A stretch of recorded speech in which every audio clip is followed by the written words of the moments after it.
What is the very best exercise we can be doing for our core? I get asked this all the time. Hey Dan, I'd love to have a stronger core. I'd love to have a six-pack. What is the best exercise I should be doing? Well, I'm going to take you through a couple of exercises that I feel are just brilliant.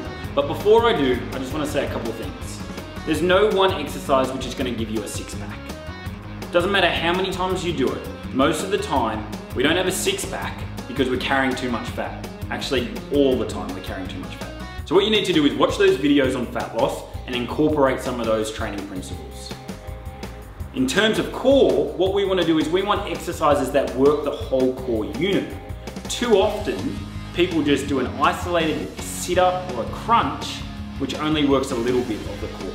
So I'm going to take you through two. All right, so we're down on the floor here, and when you do these exercises, it's great to have a soft mat. It makes it a whole lot more comfortable. So I'm going to teach you a plank, one of the most incorrectly done exercises I see all the time. And people brag to me about how long they can plank for. But the reality is that they're doing it incorrectly. They're not really getting any benefit of it at all. And they're probably actually end up hurting their back. All right, so let's see how we do this correctly. First, we want the elbow directly underneath the shoulders. All right, I'm actually going to pull my elbows in when I proceed with this plank.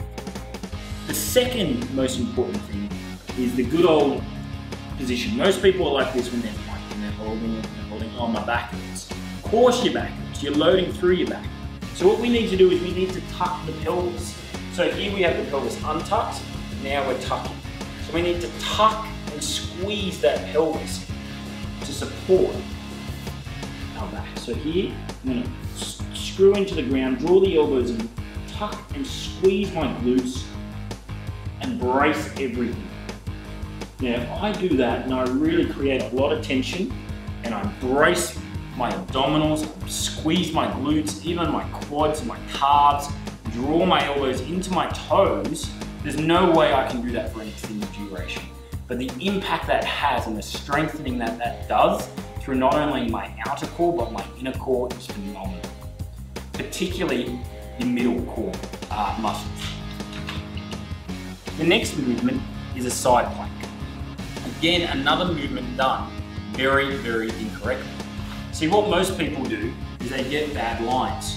What we need is we need the elbow directly underneath the shoulder, the feet stacked, and the chest up. Most people will tilt here and they end up loading through those hip flexors. You want the hips square, chest up, and a nice position as you move through. Keep the hips as high as possible. So there you have two brilliant core exercises. You've probably seen them before, but now you know how to do them correctly. And if you do these will lead to a strong core.